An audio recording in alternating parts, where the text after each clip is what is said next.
Oke, saya akan langsung mulai saja. Jadi, hari ini saya akan share terkait dengan kesiapan penulisan esai. Tidak bermaksud menggurui sebetulnya ya.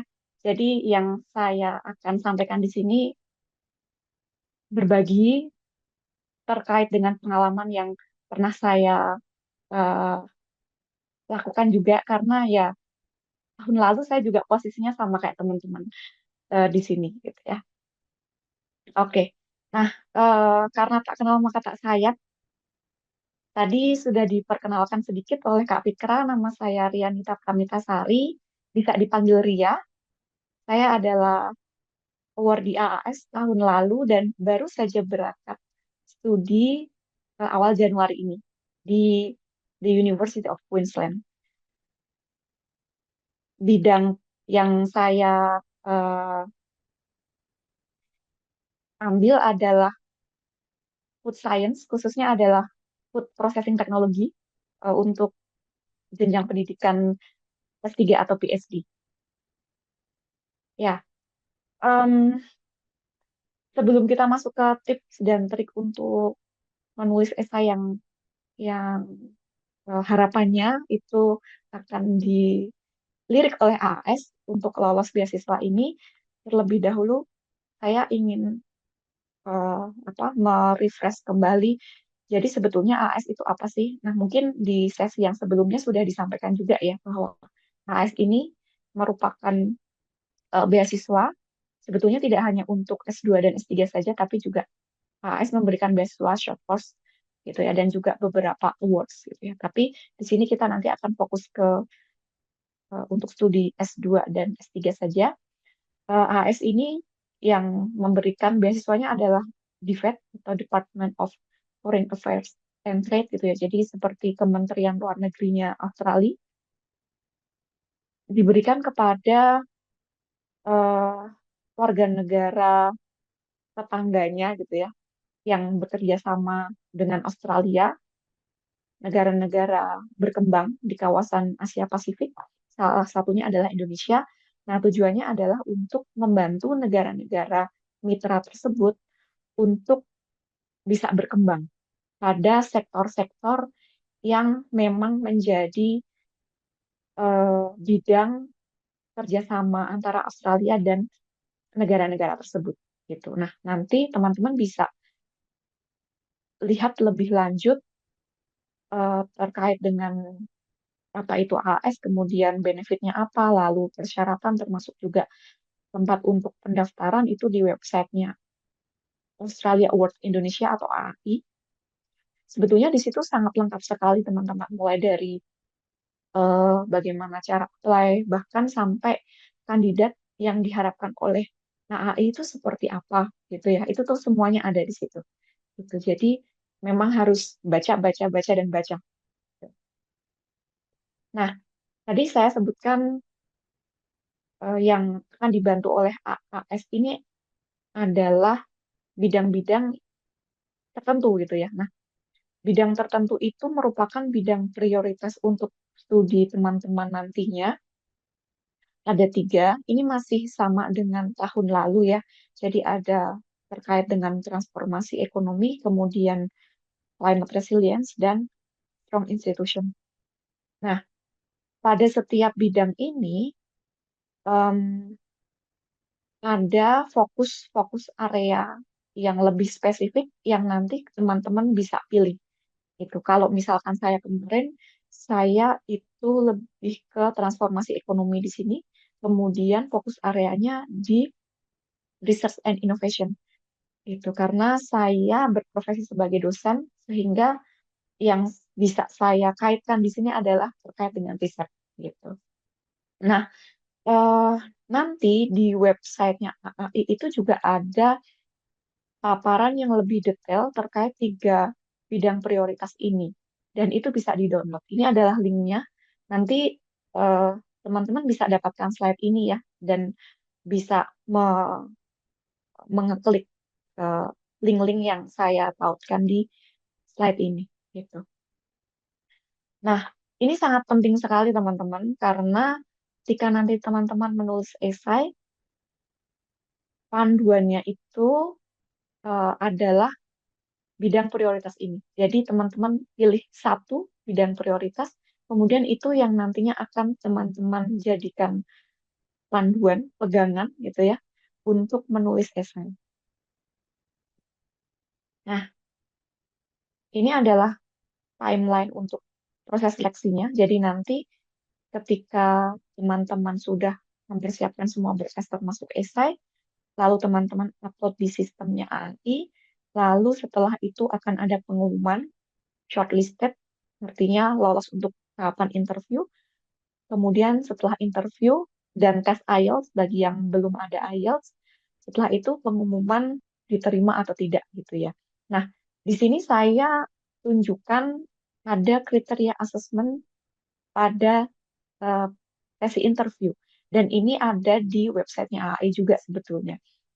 Dan ketika nanti teman-teman lolos ke sesi interview, ini juga akan diberikan lagi. Jadi ini seperti kisi-kisi gitu ya. Kisi-kisi interview itu yang dinilai adalah 3 poin ini gitu. Nah, kenapa saya sampaikan di sini? Karena sebetulnya ketiga kriteria ini seperti eh, kriteria yang ingin digali lebih dalam dari esai yang teman-teman tulis gitu. Jadi ini kepentingannya bukan cuma untuk interview aja, tapi ketika nulis esai pun sebaiknya sudah eh, memperlihatkan gitu ya, memperlihatkan 3 poin ini gitu ya. Nah, yang pertama adalah kompetensi akademik. Tentu ini akan kelihatan dari CV, kemudian dari ijazah dan transkrip nilai teman-teman ya. Masuk juga IPK, karena IPK juga menjadi salah satu syarat administrasi ya. Kemudian yang kedua adalah potential outcomes. Nah, potential outcomes ini nanti akan bisa kelihatan dari kontribusi spesifik yang akan kalian eh, apa namanya kontribusikan gitu ya. Dan ini akan inline dengan 3 bidang prioritas tadi. Jadi satu yang teman-teman pilih, kemudian kalau teman-teman berkontribusi itu kan berarti ikut biasanya akan ada masalah dulu gitu kan ya. Kemudian teman-teman akan mencoba untuk menyelesaikan masalah ya melalui studi teman-teman gitu. Nah, masalahnya itu yang tadi terkait dengan 3 bidang prioritas gitu. Sehingga nanti akan dilihat nih. Jadi yang akan teman-teman kontribusikan itu kira-kira tuh eh, punya nilai enggak sih? Kemudian yang ketiga adalah atribut leadership, baik itu secara profesional maupun personal. Ini juga termasuk dari eh, relevansi dengan pengalaman kerja teman-teman gitu ya. Background pendidikan tidak selalu harus inline gitu ya. Misalkan teman-teman S1-nya, prodinya seperti saya teknologi pangan, kemudian nanti S2-nya mau ambil yang berbeda, misalkan bisnis gitu ya, karena teman saya juga ada yang seperti itu nggak apa-apa. Yang penting nanti relevan, inline dengan pengalaman kerja teman-teman dan yang akan teman-teman lakukan. Kayak gitu. Nah, karena di sini sudah disebutkan gitu ya, bahwa pengalaman kerja itu merupakan sesuatu yang eh, perlu di-inline-kan, sebetulnya AAI itu sangat melihat pengalaman kerja kita gitu. Tapi teman-teman yang mungkin belum terlalu banyak pengalaman kerjanya juga jangan minder karena saya juga ada teman yang dia itu lulusnya belum lama, kemudian kerjanya belum lama, tapi dia bisa diterima juga gitu. Jadi nanti yang penting adalah coba kalian bisa pilih satu bidang prioritas yang memang sesuai dengan pengalaman kerja kalian dan yang akan kalian kerjakan untuk menyelesaikan masalah pada bidang tersebut gitu ya. Dan menonjolkan keunikan kalian gitu ya, genuinnya kalian gitu. Nah, selain leadership ada atribut-atribut lain yang AI itu inginkan dari awardee atau alumninya meliputi ini banyak gitu ya. Ini juga ada di websitenya AI, ada kualitas dan ada skills. Nah, kualitas misalkan curiosity, kemudian kreatif gitu ya. Lalu positif, empati, prismatik, resilient, dan lain sebagainya. Kemudian ini untuk skill lebih ke eh, sesuatu yang kita bisa asah gitu ya, terutama ketika kita bekerja, kemudian juga ketika kita nanti akan studi lanjut, harapannya itu bisa lebih mengembangkan skill-skill dan kualitas ini. Dan tentu dari esai kita itu juga eh, ditonjolkan skills dan kualitas yang memang diinginkan AI ini. Itu yang kalian sudah miliki sekarang, dan nanti akan kalian kembangkan. Seperti itu.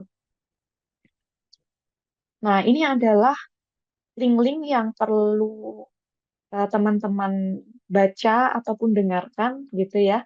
Karena sebetulnya semua informasi, termasuk yang saya bilang tadi, award yang diinginkan AI itu seperti apa, itu sudah ada semuanya di website, kemudian di YouTube-nya AAI, termasuk juga ada YouTube Australia Indonesia Alumni, dan podcast, ini podcastnya di Spotify. Di situ sebetulnya sudah banyak juga video dan juga podcast yang memberikan tips dan trik bagaimana strategi untuk apply AAI, untuk AAS, untuk bisa lolos beasiswa ini gitu ya. Termasuk juga LinkedIn, LinkedIn Australia Global Alumni in Indonesia.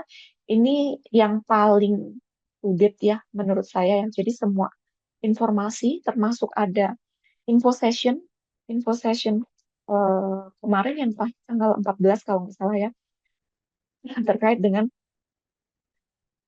hal-hal yang yang yang dibutuhkan informasinya untuk mendaftar beasiswa ini. Gitu. Itu semua update-nya ada di LinkedIn ini. Jadi nanti bisa di-follow bagi yang belum follow gitu ya, dan di, dilihat secara berkala kalau ada informasi-informasi penting terkait dengan pendaftaran AS. Nah, bagaimana untuk persiapan esai? Em, yang pertama adalah tentu teman-teman harus memahami semua persyaratan yang dibutuhkan dan juga pertanyaan yang ditanyakan. Jadi nanti di esai itu modelnya ada 5 pertanyaan yang harus dijawab, gitu ya. Masing-masing jawaban yang diberikan maksimum 2.000 karakter. 2.000 karakter ini termasuk tanda baca dan spasi, gitu. Em, Kemudian kalau saran saya sebelum memulai menulis esai, sebaiknya siapkan dulu CV atau portofolio teman-teman. Karena ini akan sangat membantu sekali untuk bisa memilah mana pengalaman teman-teman yang bisa dimasukkan ke CV. Selain memang CV ini, sorry, ke esai, dimasukkan ke esai. Selain memang CV ini nantinya akan diperlukan untuk diupload di sistem waktu mendaftar. Gitu.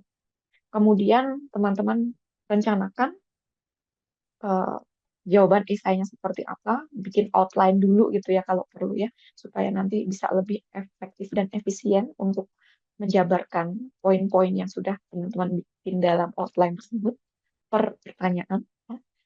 Nah, eh, yang perlu diperhatikan di sini adalah walaupun tadi saya bilang esai itu terdiri dari 5 pertanyaan yang sebetulnya terpisah gitu ya pertanyaannya, tapi sebetulnya setiap eh, pertanyaan ini nanti jawabannya perlu terkoneksi satu dengan yang lain gitu. Ya. Nanti seperti apa saya ada contoh dari esai yang saya buat gitu ya. Tidak semua full saya berikan, ada yang full saya berikan, ada yang hanya saya ingin highlight eh, bagian yang memang penting gitu ya. Kemudian selanjutnya adalah jujur dan tetap jadi diri sendiri gitu ya teman-teman ya, yang genuine termasuk dalam apa style menulisnya gitu ya. Jadi meskipun nanti saya berikan contoh, bukan berarti bahwa esai saya itu yang paling bagus gitu ya. Kemudian nanti teman-teman ikuti termasuk sampai ke polanya, sebaiknya tetap jadi diri sendiri aja gitu.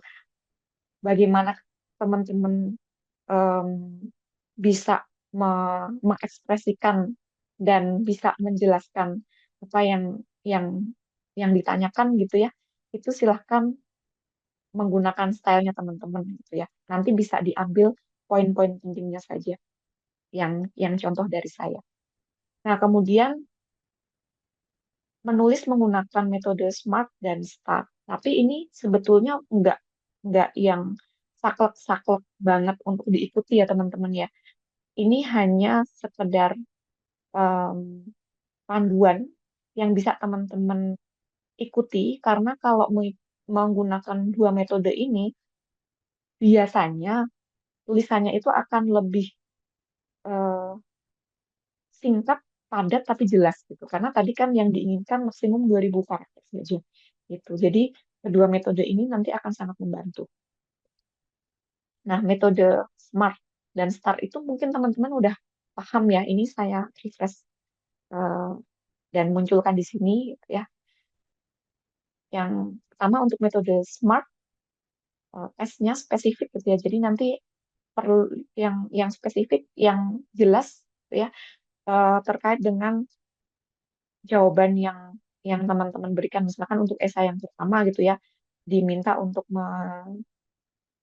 memberikan alasan kenapa memilih program dan institusi eh, teman-teman gitu ya. Nah, itu perlu spesifik untuk menjelaskan kenapanya tuh, dan jelas. Kemudian measurable. Jadi ada kriteria yang bisa dijadikan sebagai tolak ukur gitu. Jadi nggak ngawang-ngawang. Misalkan nanti teman-teman menuliskan hasilnya itu hasilnya yang seperti apa. Nah, itu yang bisa diukur. Kemudian achievable. Jadi yang realistis dan yang kira-kira bisa dicapai lah gitu ya. Karena eh, esai yang bagus itu dan program yang bagus itu bukan berarti kita tuh mau menyelesaikan permasalahan yang ada di Indonesia gitu ya secara luas, tapi dari hal yang kecil saja, dimulai dari lingkup yang kecil, misalkan permasalahan itu ada di lingkungan kerja teman-teman, di kampus teman-teman, dan kemudian itu yang pengen teman-teman selesaikan, tulislah itu, gitu, ya. Nah, tentu untuk menjadi realistis dan eh, bisa dicapai ini, perlu memperhatikan sumber daya dan juga kendala-kendala yang mungkin akan muncul, gitu ya. Kemudian relevan, jadi masalah yang diangkat, kemudian solusinya, termasuk nanti dihubungkan. Misalkan tadi ya untuk SS1 institusi yang akan diambil dan program studi yang akan diambil itu inline, jadi relevan. Kemudian time bound. Em, ini sebetulnya nggak harus teman-teman tulis nanti eh, masalah ini akan saya selesaikan dalam jangka waktu berapa lama.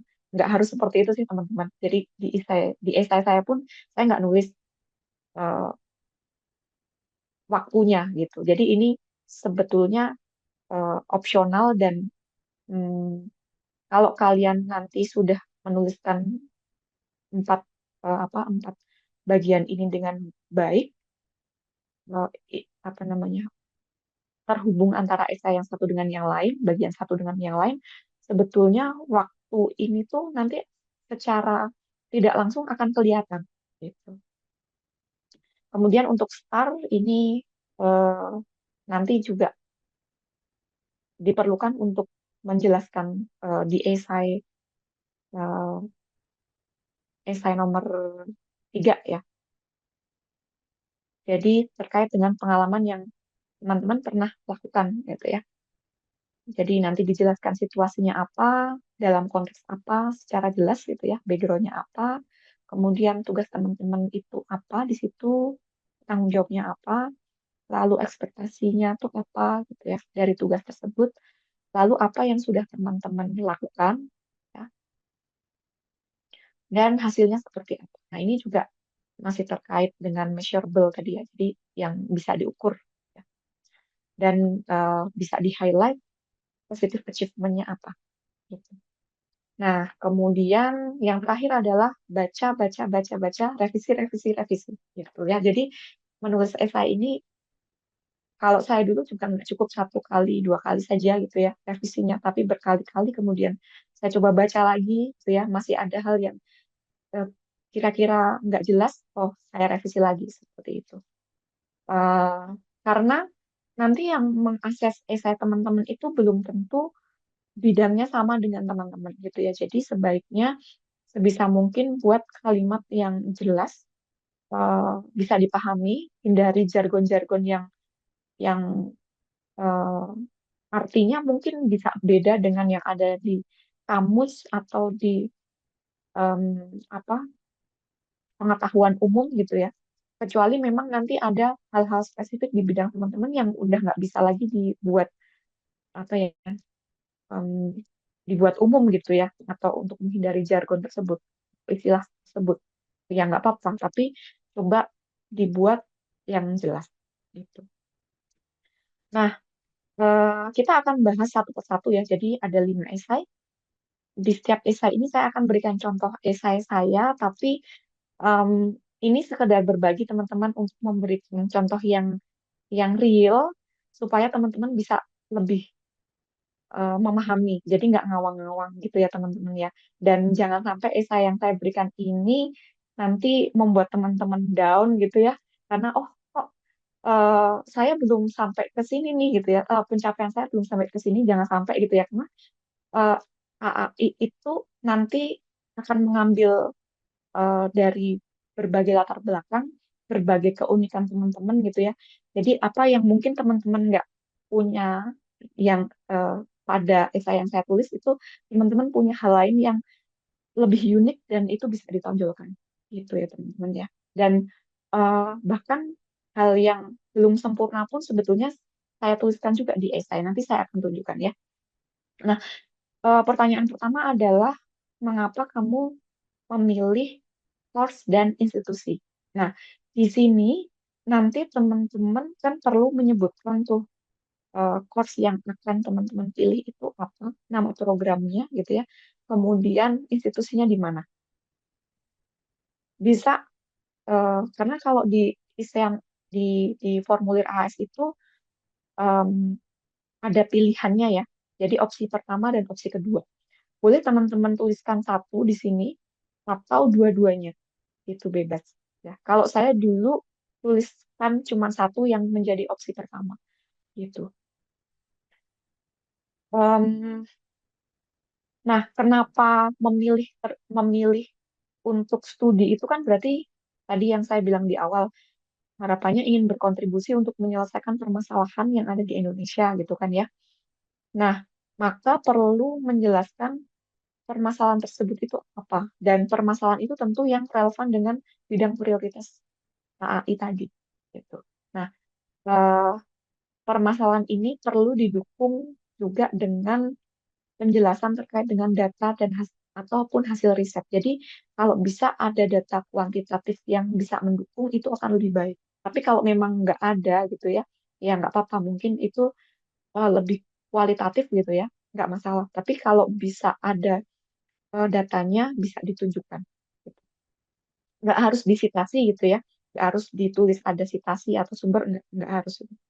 Misalkan em, menurut laporan WHO 9 dari 10 orang bla bla bla bla kayak gitu ya.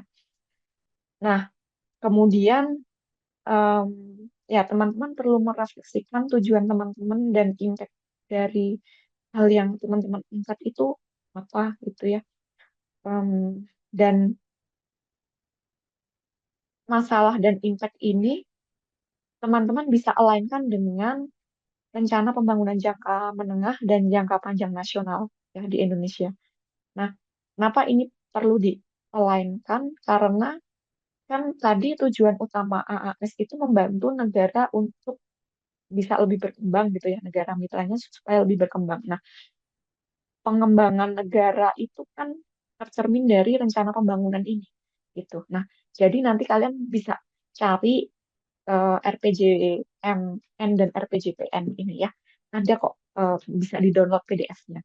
Nah, kalau teman-teman mengalainkan dengan ini, maka akan kelihatan bahwa hal yang teman-teman angkat itu urgent gitu. Nah, eh, yang perlu diketahui adalah KAI itu akan memberikan support beasiswa bagi em, bagi teman-teman yang isu yang mau diselesaikan itu tuh urgent gitu ya. Jadi AI akan mikir gini, oh ini masalahnya urgent nih, berarti saya akan kasih dananya tahun ini.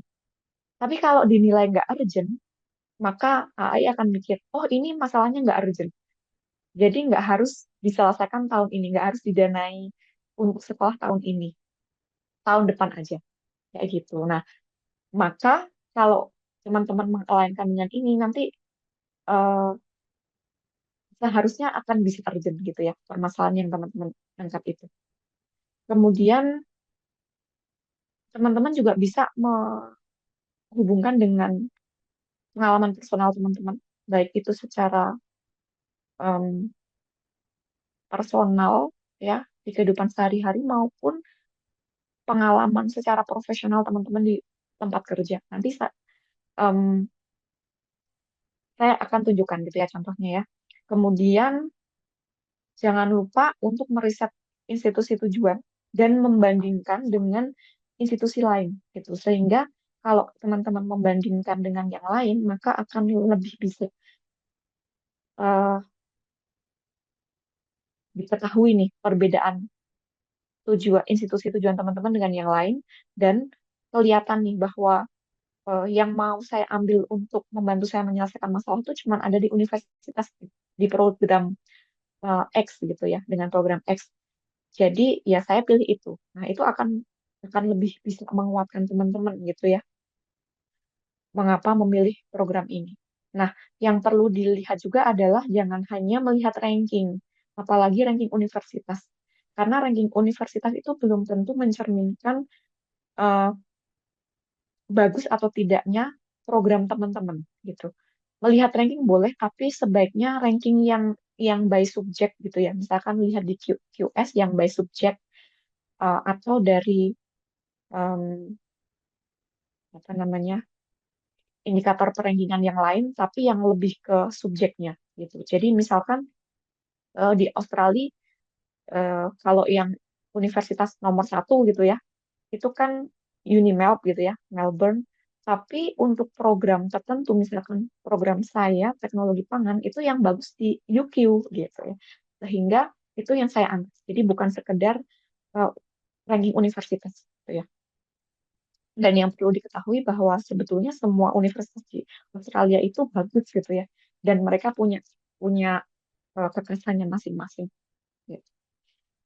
Kemudian, yang dilihat adalah ini nih, yang perlu dilihat itu kurikulum teman-teman. Kurikulum, kemudian program-program ya.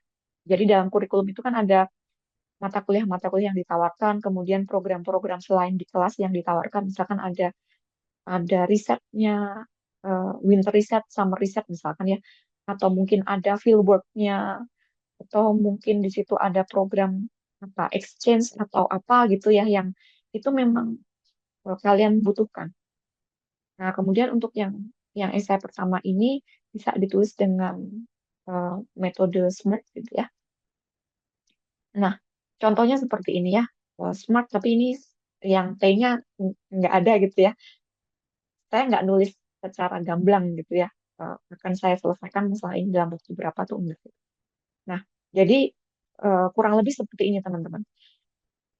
Karena saya bidangnya teknologi pangan, jadi masalah yang saya angkat itu adalah terkait dengan beras yang terkontaminasi toksin yang berasal dari jamur gitu. Dan toksin itu namanya mikotoksin dan ini berbahaya, tapi sifatnya akumulatif gitu. Jadi bahayanya itu nggak langsung serta-merta diketahui dan bisa eh, efeknya ke cancer dan lain-lain gitu ya.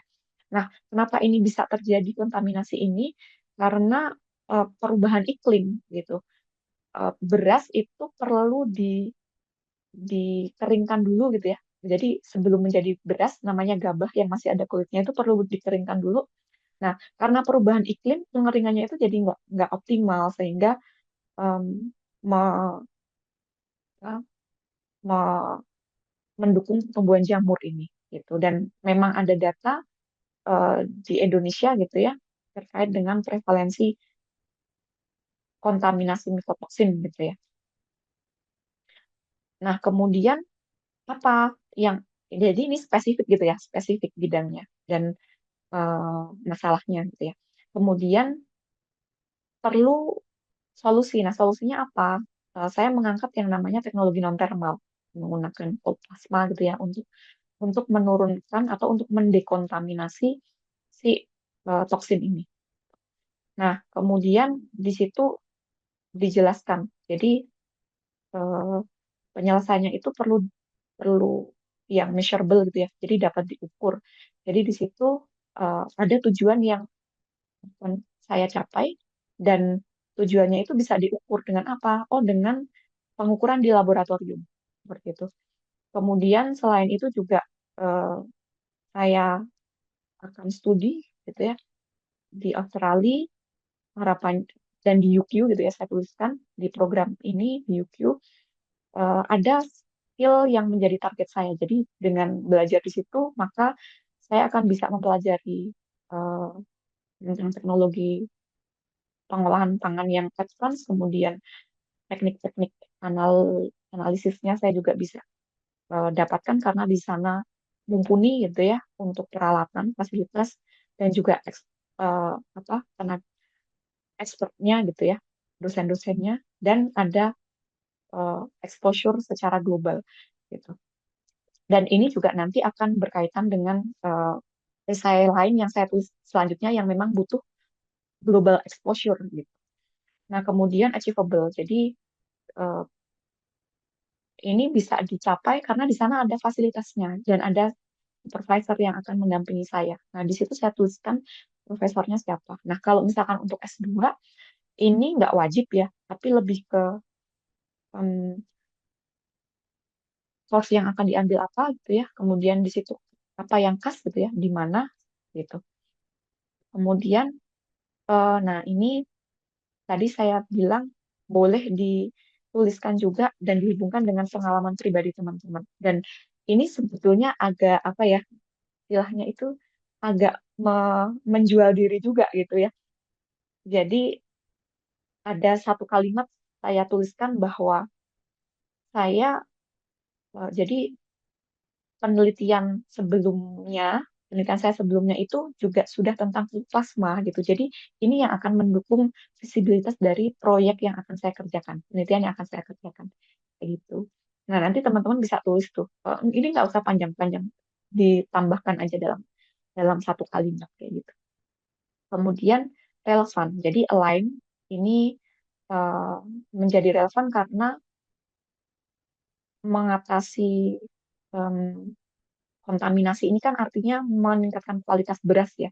Dan itu merupakan program ketahanan pangan pemerintah gitu ya. Pemerintah kan pengennya eh, ketahanan pangan, swasembada pangan gitu ya, mengurangi impor.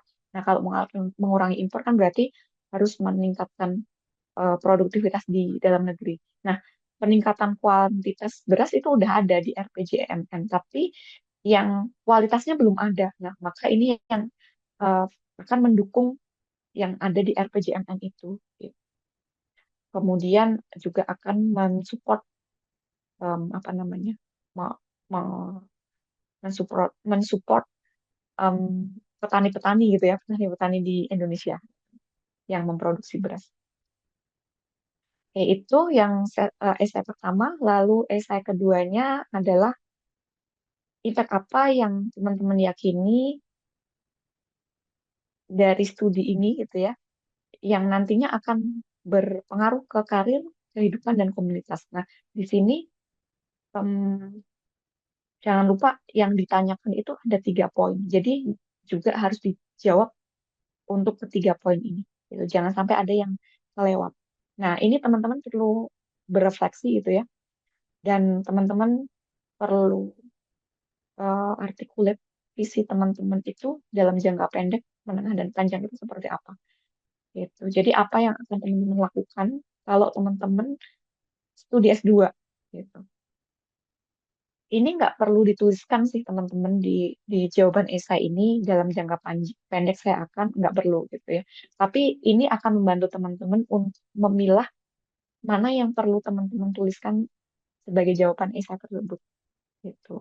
Nah, untuk poin karir ini adalah yang terkait dengan pekerjaan ya, profesionalisme di pekerjaan. Jadi bagaimana studi teman-teman itu nanti akan mendukung karir path-nya teman-teman gitu. Jadi kalau kalau bisa ya teman-teman ya, kalau bisa kalian munculkan bahwa tanpa studi S2 maka eh, hal yang akan saya kerjakan sebagai solusi atas permasalahan itu nggak akan bisa tercapai gitu. Jadi itu kan akan memperlihatkan sisi urgent-nya teman-teman kenapa harus didanai untuk studi gitu.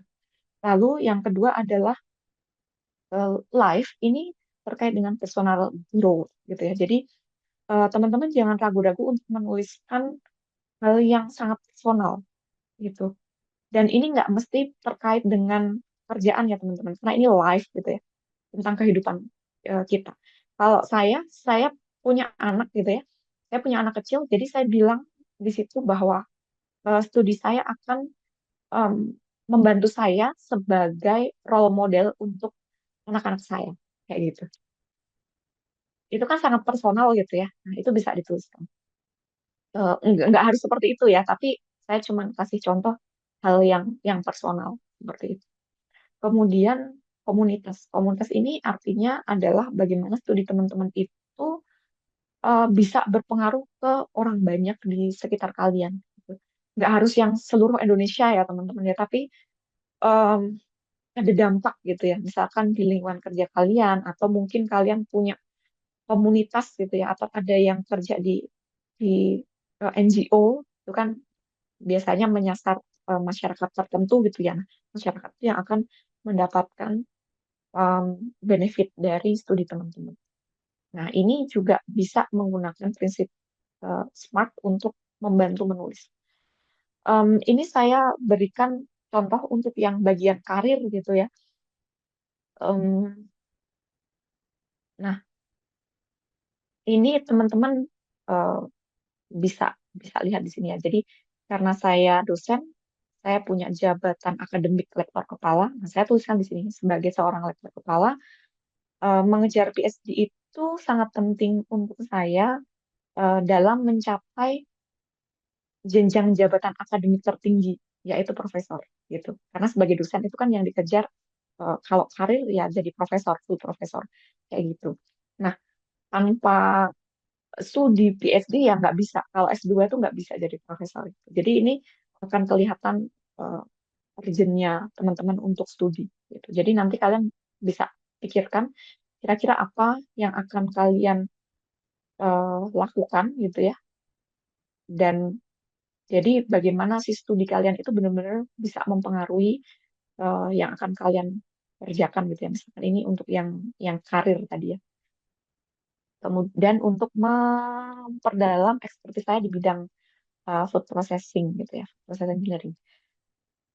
Nah, untuk mencapai apa jenjang jabatan akademik profesor ini nantinya akan membantu saya untuk membuka kesempatan dalam mengerjakan riset yang lebih berdampak gitu. Jadi nggak sekedar riset. Kalau misalkan masih S2 kan masih terbatas gitu ya kemampuan untuk menjalankan riset. Dan riset ini bisa dipublikasikan di jurnal yang yang dampaknya juga lebih besar kayak gitu. Nah, untuk memfasilitasi ini semua, eh, per- saya perlu untuk membangun apa jejaring kolaborasi gitu ya dengan saintis internasional gitu ya. Karena tanpa ini nggak bisa gitu ya. Dan dan ini baru bisa dan ini baru bisa saya kembangkan gitu ya dengan studi PhD. Saya tuliskan di sini seperti ini. Kemudian eh, terkait dengan kolaborasi, jadi kolaborasi melakukan penelitian itu kan butuh dana. Nah, dalam pendanaan, baik itu pendanaan dari pemerintah ataupun industri, itu biasanya akan membutuhkan eh, gelar S3 gitu ya. Kalau kita sebagai ketua peneliti. Ya nggak semua sih, tapi kebanyakan seperti itu. Sehingga ini kan lagi-lagi akan kelihatan ya bahwa kalau nggak studi ya berarti dia nggak bisa untuk melakukan semua ini, gitu. Melakukan penelitian, kemudian nanti jadi profesor seperti itu. Nah, kemudian eh, kalau karena saya kerja di institusi, maka kalau saya studinya di luar negeri, ya S3 kan bisa ya di Indonesia ya. Tapi kalau saya studinya di luar negeri, maka itu juga bisa saya manfaatkan untuk eh, apa ya, seperti contoh gitu, mau mendapatkan contoh bagaimana mengelola sistem pendidikan di universitas eh, top dunia gitu ya, di universitas saya. Kalau misalkan nanti saya eh, diberikan tanggung jawab untuk sebagai leader, entah itu di bagian apapun gitu ya di universitas saya, kayak gitu. Jadi contoh seperti ini. Nah, kemudian untuk yang esai 3, eh, teman-teman masih aman kan ya? Nggak terlalu cepat kan ya?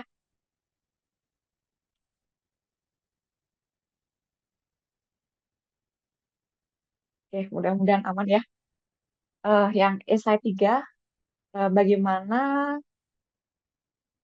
kontribusi teman-teman yang sudah teman-teman kerjakan. Jadi ini berarti nanti pakai past tense ya teman-teman ya, karena sudah dikerjakan. Untuk mengatasi permasalahan ataupun mengimplementasikan perubahan atau reformasi dalam konteks bidang prioritas AI. Nah, ini berarti eh, yang perlu teman. Jadi ini nanti jawabannya adalah menunjukkan sesuatu hal yang teman-teman sudah pernah kerjakan, tapi itu ada hubungannya dengan bidang prioritas yang teman-teman angkat gitu. Jadi misalkan tadi saya economic development, berarti di sini tentang economic development gitu, dan tentang riset gitu ya. Fokus areanya kan di research and innovation gitu ya. Berarti saya perlu menunjukkan tentang riset gitu. Nah, tips untuk esai ketiga ini adalah teman-teman perlu memahami tadi ya bidang prioritas AI, kemudian coba refleksikan lagi pengalaman teman-teman dari CV teman-teman itu yang mana yang mau diambil gitu. Ambil satu gitu ya. Ambil satu yang akan dijelaskan. Kalau saya tambahkan dengan hal lain yang memang masih terkait gitu. Nanti saya contohkan di belakang. Nah, kemudian eh, teman-teman highlight tugas teman-teman, role teman-teman itu sebagai apa gitu ya.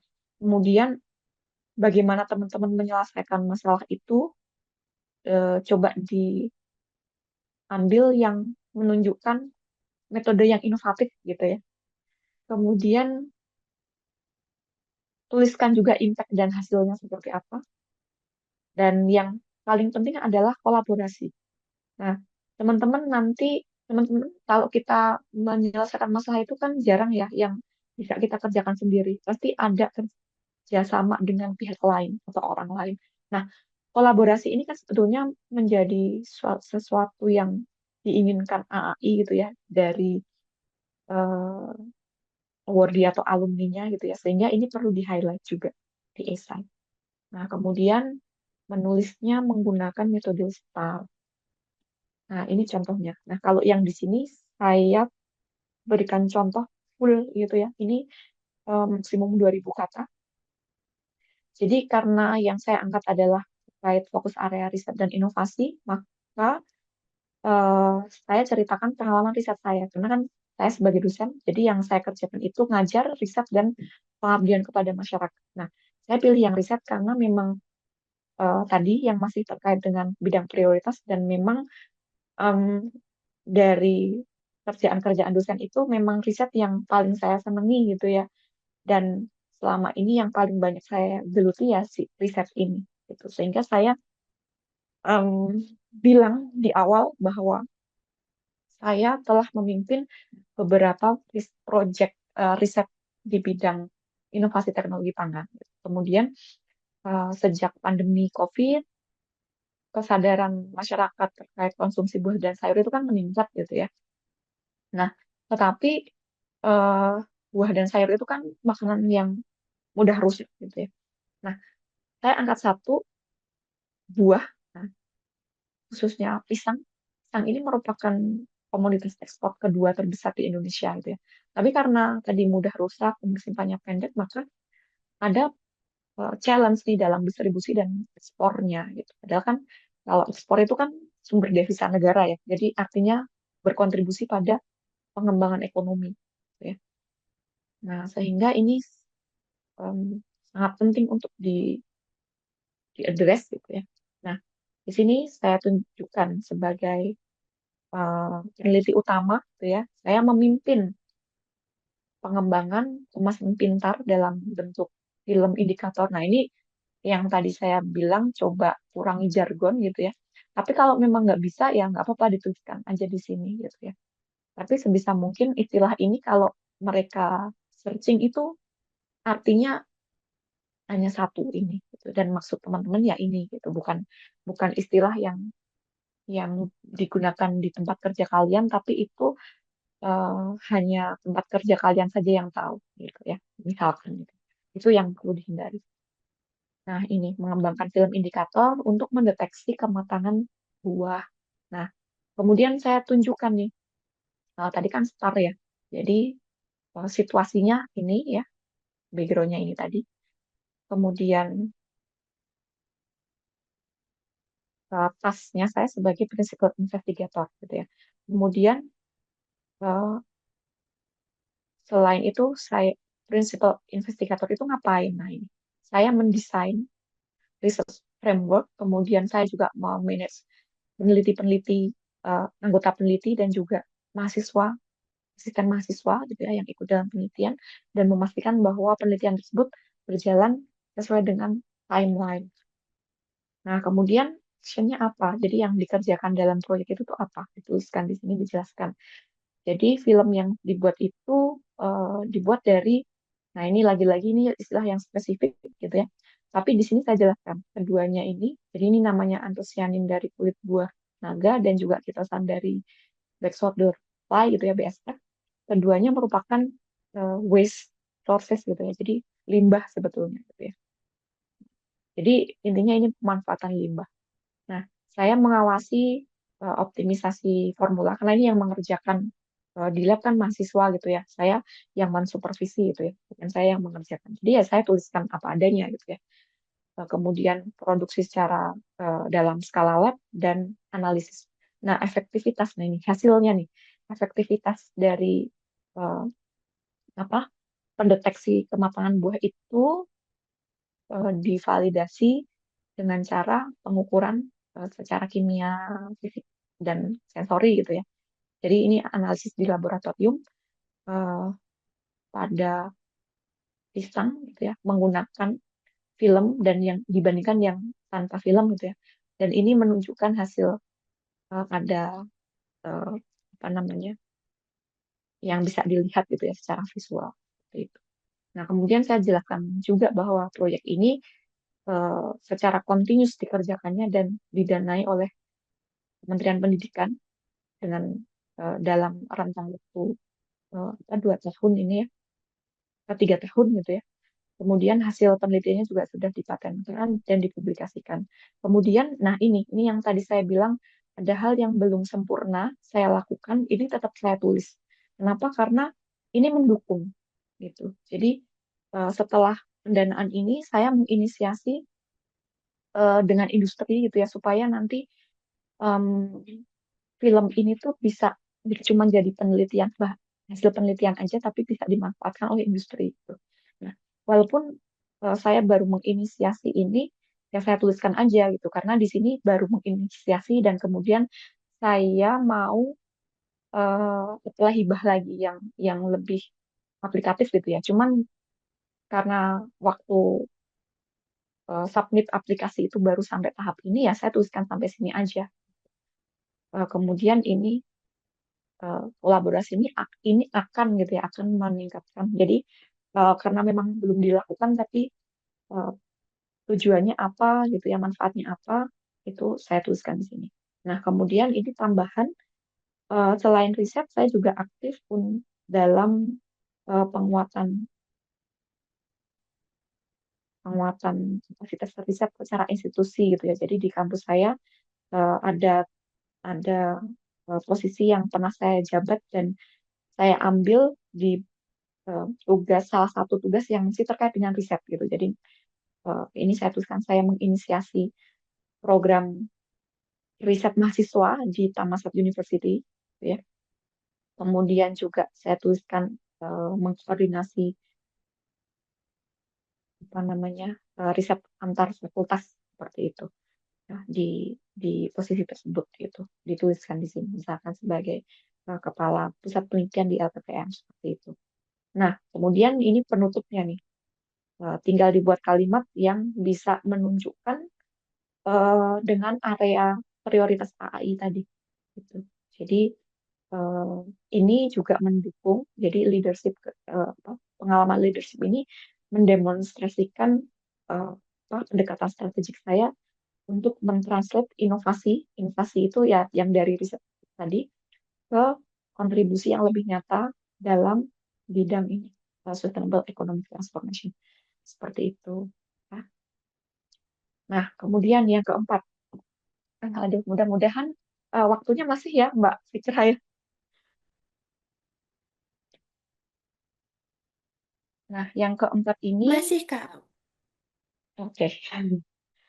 Nah, yang keempat ini eh, teman-teman diminta untuk membuat daftar, bukan membuat daftar, apa namanya, menyediakan contoh gitu ya, menyediakan tiga contoh yang praktis, praktis dan realistis gitu ya.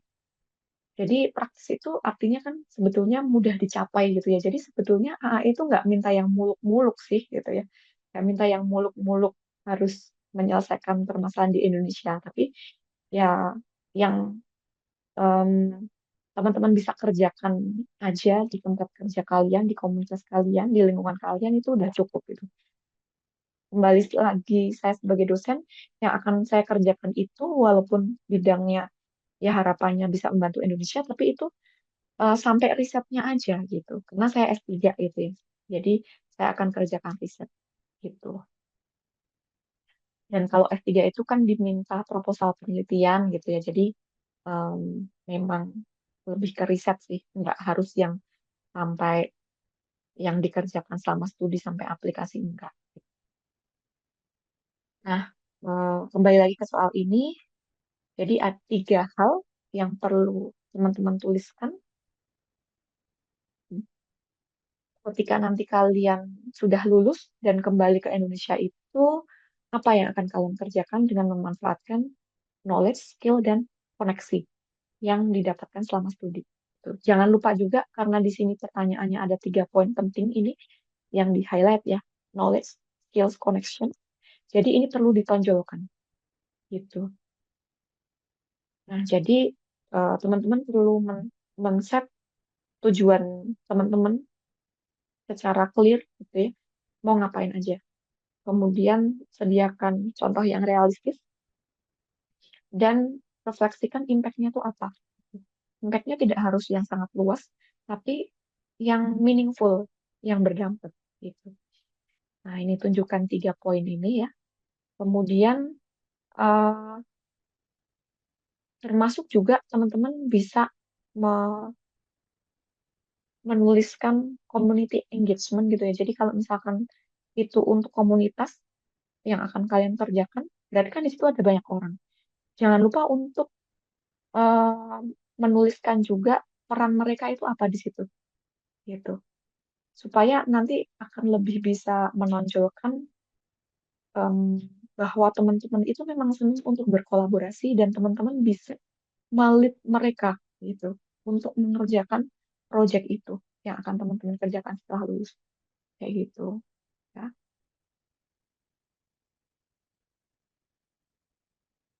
Ini bisa menggunakan smart method ya.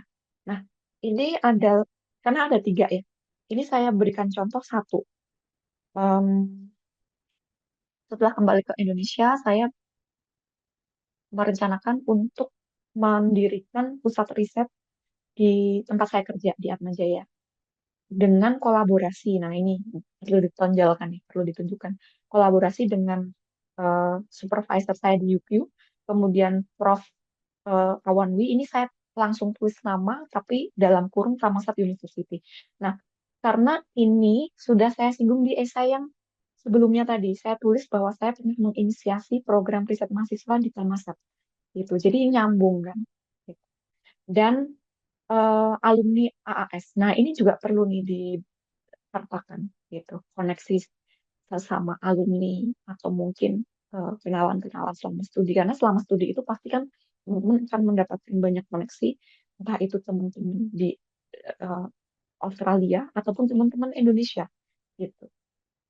Nah, kemudian saya jelaskan pusat riset yang akan saya bangun ini fokus pada bidang yang memang saya geluti waktu S3 gitu ya. Jadi non-thermal technology untuk meningkatkan keamanan dan juga mengurangi food loss gitu ya. Khususnya adalah post harvest loss gitu. Jadi eh, kehilangan pangan setelah dipanen pada makanan pokok dan hasil-hasil pertanian yang mudah rusak gitu. Jadi ini akan kelihatan aplikasi dari penelitian saya selama S3 gitu. Jadi ini aplikasi untuk pangan, bahan pangan yang lain.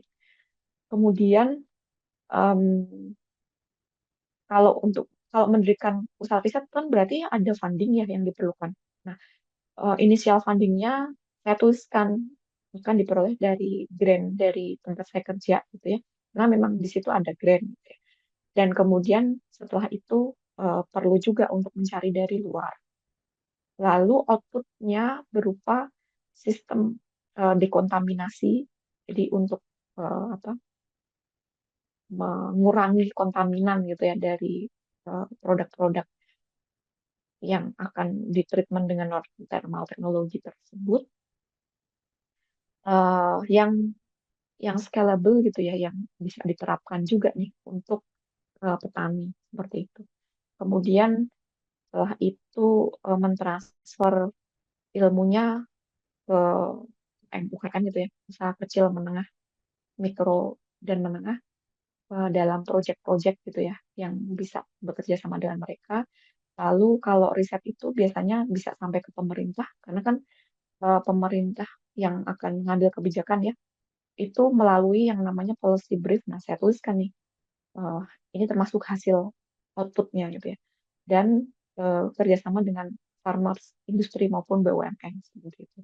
Nah, kemudian lebih spesifik lagi, em, karena riset itu biasanya akan selalu menghasilkan publikasi ke jurnal, maka saya targetkan ini ada 10 paper setiap tahun. Karena pusat riset itu kan anggotanya banyak ya, bukan hanya saya sendiri gitu ya. Jadi ini masih visible lah dilakukan gitu ya, masih achievable dan berkontribusi untuk menghasilkan paten dan regulatory input gitu ya, yang akan berdampak pada eh, sistem gitu. Walaupun ini mungkin bukan jangka pendek ya teman-temannya ini ya, tapi kita tuliskan aja seperti ini. Nah ini eh, masih apa namanya reliable lah gitu ya untuk dilakukan, masih bisa dilakukan. Nah kemudian yang terakhir adalah esai 5. Nah ini diminta untuk membuat daftar kendala yang mungkin muncul yang nantinya akan mencegah teman-teman untuk melakukan rencana di esai 4 ini gitu. Nah, tips-tipsnya untuk yang esai terakhir ini adalah coba teman-teman mengidentifikasi potensi-potensi kendala yang mungkin muncul dan juga teman-teman koneksikan dengan esai yang sebelumnya. Karena sebetulnya ini akan saling terkait terutama di esai nomor 1 dan nomor 2 gitu. Ya. Kemudian nomor 2 sih terutama, tapi em, nanti tergantung sudut pandang teman-teman juga sih karena hmm, sebaiknya sih teman-teman mempertimbangkan eh, dari berbagai perspektif gitu ya. Coba coba pikirkan dari perspektif yang berbeda kira-kira potensi-potensi apa nih yang muncul gitu. Dan coba personalize kendala tersebut, diekspor gitu ya secara teknis. Jadi bukan yang kendala yang administratif. Kendala administratif itu misalkan yang nggak bisa di yang nggak bisa kita selesaikan gitu. Jadi kalau yang lebih teknis itu harapannya bisa kita selesaikan dengan kita studi gitu. Jadi coba teman-teman pikirkan kendala ini tuh kendala yang muncul dan teman-teman akan bisa atasi kalau teman-teman itu studi gitu.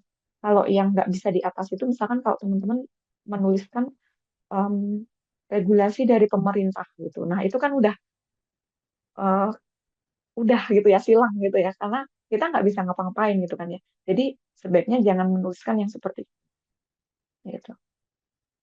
Nah, jadi eh, mitigasinya adalah atau cara menyelesaikannya adalah hanya dengan studi gitu ya kalau bisa ya. Jadi nanti eh, apa di esai itu dimunculkan gitu ya.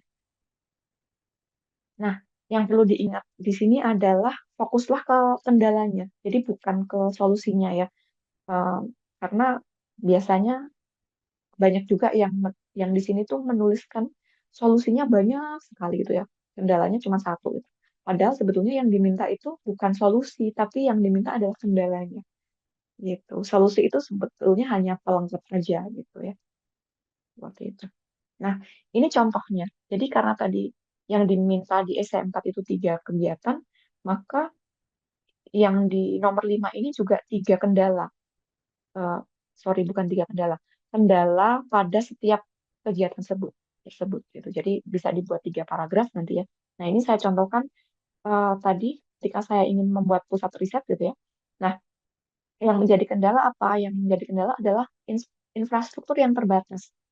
Infrastruktur yang terbatas dan kualifikasi peneliti yang terbatas juga itu di tempat saya bekerja yang mungkin akan menghambat gitu ya apa namanya pengembangan pusat riset tersebut gitu bisa tapi akan nggak berjalan maksimal.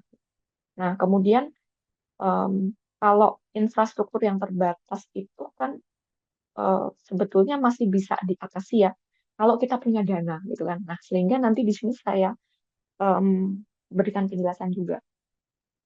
Kalau misalkan nggak ada dana kan ya udah dia kan mentok gitu ya, udah nggak bisa diselesaikan sama seperti yang urusan administrasi tadi gitu ya, atau hal-hal yang terkait regulasi. Tapi ini eh, masih bisa diselesaikan gitu ya. Dan nanti penyelesaiannya ini hubungannya sama studi. Jadi saya bilang di sini bahwa sampai saat ini tidak ada pusat riset yang fokus pada bidang tersebut di tempat saya bekerja. Dan em, kalau misalkan tidak ada kolaborasi internasional, ini juga akan mengurangi em, impact dari riset tersebut gitu. Lagi-lagi ini berhubungan dengan yang essay nomor 1 tadi kan ya. Jadi mengapa saya memilih institusi tersebut, mengapa saya pengen studi di luar negeri ya karena ingin cari global exposure karena nanti ini akan berhubungan dengan hal yang akan saya kerjakan gitu. Kemudian em, ya termasuk juga untuk secure funding gitu ya, external funding itu akan lebih eh, mudah kalau kita punya kolaborasi internasional gitu. Dan juga untuk scale up inovasinya. Nah, eh, kalau kita mencari funding itu perlu membutuhkan seperti track record kita gitu ya, publikasi, paten, kemudian teknologi yang ini akan sulit untuk dicapai kalau tidak ada fasilitas dan juga global expertise gitu, sehingga kan butuh kolaborasi nih. Jadi nyambung kan. Nah, institutional rules ini akan membatasi apa leadership gitu ya dan juga em, kegiatan supervisi itu juga hanya dibatasi pada dosen yang punya gelar PhD aja gitu. Jadi kalau misalkan nggak S3 ya nggak bisa gitu. Ini akan untuk membatasi pengembangan kapasitas yang ada di situ gitu. Namun dengan support dari supervisor saya dan alumni Australia Award gitu ya, jajaran Australia Award, saya bisa mengaddress gap ini gitu dengan uh, joint research proposal gitu ya. Kemudian ada skema mentorship. Nah, ini yang skema mentorship ini saya munculkannya di essay nomor 2 di poin yang dampak ke komunitas sih. Karena komunitas saya di kampus ya untuk komunitas kampus, jadi untuk sesama dosen, untuk student gitu. Dan partnership dengan ini saya sebutkan langsung dengan BRIN gitu ya dan industri untuk bisa apa memperkuat riset ini seperti itu. Ya, itu teman-teman yang bisa saya bagikan. Terima kasih.